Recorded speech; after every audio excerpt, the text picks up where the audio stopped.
Bonjour et bienvenue à tous. Tous les jours, des personnes sont interceptées à travers le monde en possession de choses illégales qu'elles tentent de faire passer par tous les moyens. Or, si transporter ces choses-là relève parfois de l'impossible, les passeurs font souvent appel à leur imagination infaillible en recourant parfois à des méthodes innovantes, dignes d'un scénario hollywoodien, à la grande stupéfaction des agents de contrôle. Voici donc 10 personnes qui ont tenté de faire passer des choses illégales. N'hésitez pas à liker la vidéo si elle vous plaît et si vous êtes nouveau sur la chaîne, n'oubliez pas de vous abonner et d'activer la notification pour ne rater aucune de nos prochaines vidéos. On commence.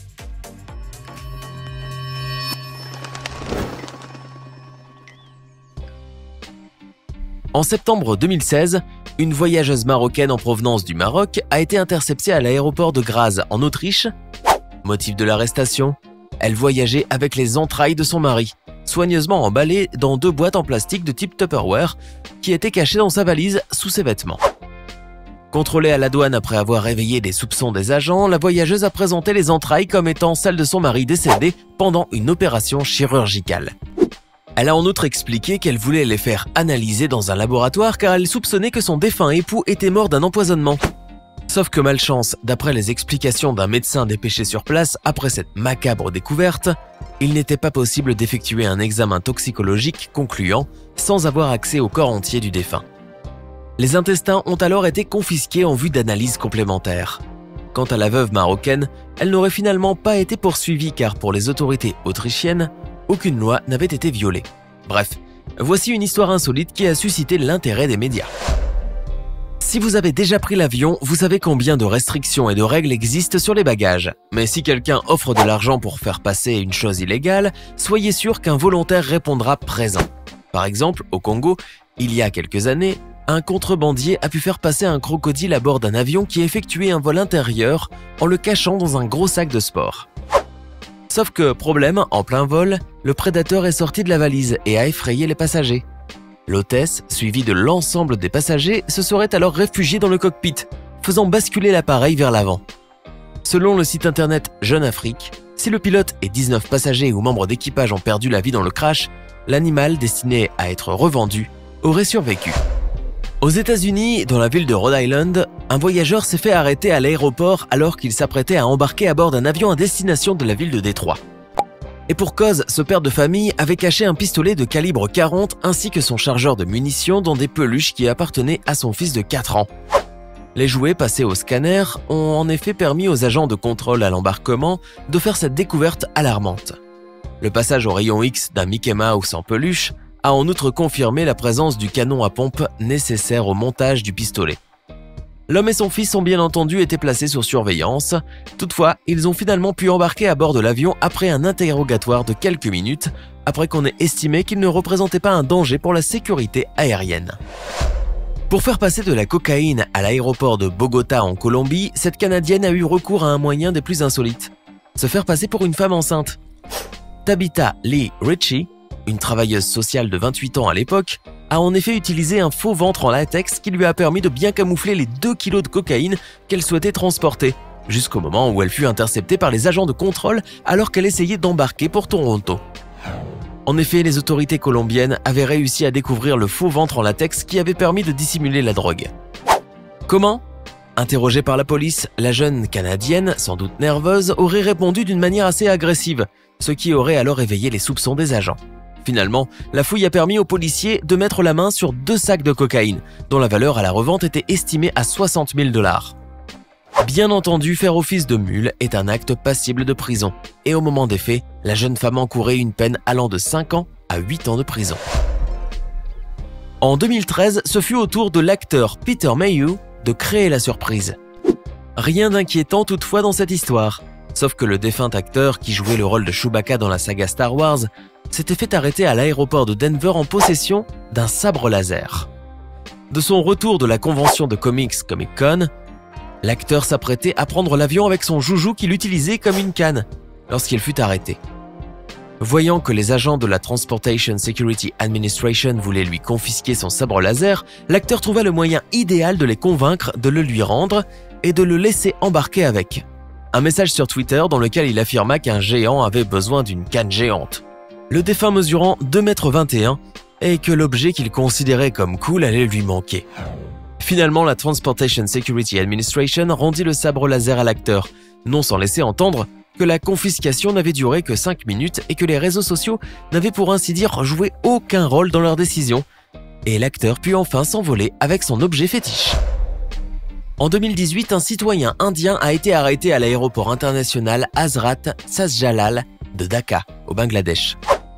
Ashrad Azaz Ahmed, 46 ans, avait effectué le voyage sur un vol de Thai Airlines en provenance de la capitale thaïlandaise Bangkok et était arrivé à Dhaka en possession de 22 lingots d'or. Pesant quelques 12,30 kg, ces derniers étaient soigneusement enroulés autour de sa taille avec du ruban adhésif et leur valeur a été estimée à 615 millions de takas, soit près de 7,4 millions de dollars. Arshad Ayaz Ahmed n'est cependant pas le premier à se faire arrêter en possession d'or. Il convient de rappeler que les aéroports du Bangladesh sont souvent utilisés par les passeurs d'or et que les détentions du genre sont assez courantes. Incroyable mais vrai, en 2010, 2 voyageuses allemandes ont été arrêtées à l'aéroport John Lennon de Liverpool en Grande-Bretagne pour avoir tenté de faire embarquer un mort. Le défunt, 91 ans, était assis sur une chaise roulante et portait des lunettes de soleil.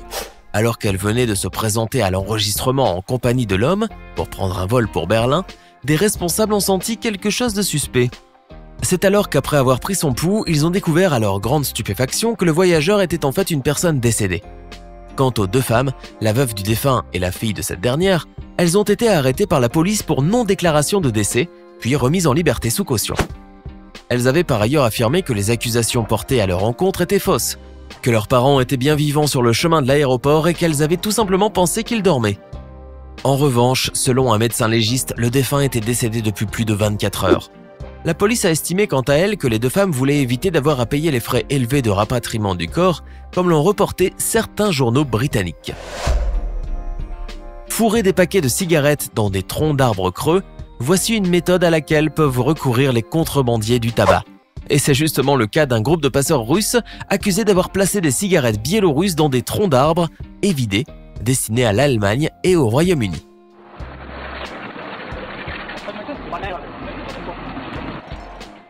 L'interception a eu lieu à la frontière polonaise par les douaniers ukrainiens, lors d'un contrôle durant lequel ils ont remarqué la présence d'un tronc endommagé.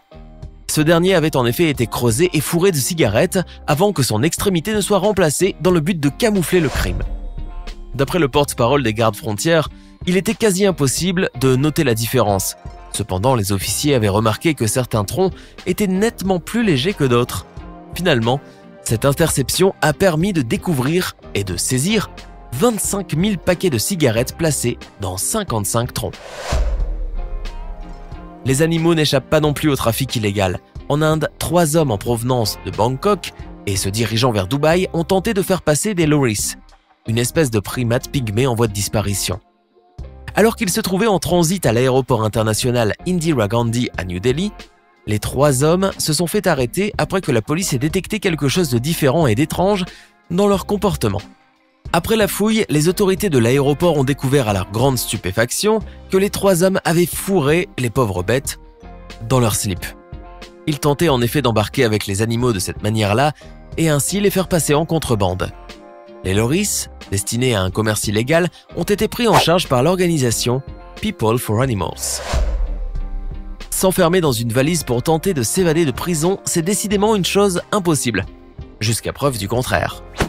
En effet, cette tentative a bel et bien été faite par Juan Ramirez Tierina, un détenu mexicain qui purgeait une peine de 20 ans dans la prison de Chetumal, dans l'état du Quintana Roo, au Mexique. Or, pour ce faire, il avait fallu l'aide précieuse de sa petite amie, Maria del Mar Ariona, 19 ans. S'était alors présenté pour une visite conjugale en prison, muni donc d'une valise. Le plan avait tout pour fonctionner comme sur des roulettes, sauf que Maria a fini par être démasquée. La jeune femme paraissait en effet nerveuse et se débattait avec sa lourde valise à roulettes, ce qui a fini par attirer l'attention des gardes de la prison. Une fois qu'ils ont ouvert la valise, surprise, Juan était assis en position fœtale, vêtu uniquement d'un caleçon et de chaussettes. Bien entendu, le prisonnier intrépide a été renvoyé dans sa cellule après sa tentative échouée. Quant à Madame Ariona, enceinte au moment des faits, elle a à son tour été arrêtée. Décidément, pour faire passer de la drogue, les narcotrafiquants sont devenus des as de l'innovation. En mars 2009, les douaniers de l'aéroport de Barcelone ont mis la main sur un Chilien de 66 ans qui tentait de faire passer de la drogue à travers un plâtre qui recouvrait sa jambe fracturée, mais qui était en vérité fait de cocaïne. Le sexagénaire a été démasqué après la vaporisation d'un produit chimique qui a viré au bleu au contact de la drogue. L'homme avait en sa possession de la cocaïne qu'il transportait aussi dans des canettes de bière et dans 2 tabourets évidés, soit 4,85 kg de cocaïne au total. Le passeur, qui présentait une fracture ouverte du tibia et du péroné, a été transféré dans un centre de soins afin de se faire opérer. L'éventualité que sa jambe ait été fracturée volontairement afin de faciliter son passage au niveau des contrôles de sécurité a même été envisagée. Il convient de noter que la police espagnole et les agents de contrôle restent sur le qui-vive lorsqu'il s'agit de vols en provenance d'Amérique latine, l'Espagne étant l'une des principales portes d'entrée en Europe de la cocaïne latino-américaine. C'était 10 personnes qui ont tenté de faire passer des choses illégales. Laquelle de ces opérations vous a le plus surpris? Laquelle vous a semblé la plus stupide? Faites-le nous savoir dans les commentaires. Si vous avez aimé la vidéo, n'oubliez pas de mettre un pouce bleu, vous abonner et de la partager avec vos amis. À demain, même heure, même chaîne, pour une nouvelle vidéo.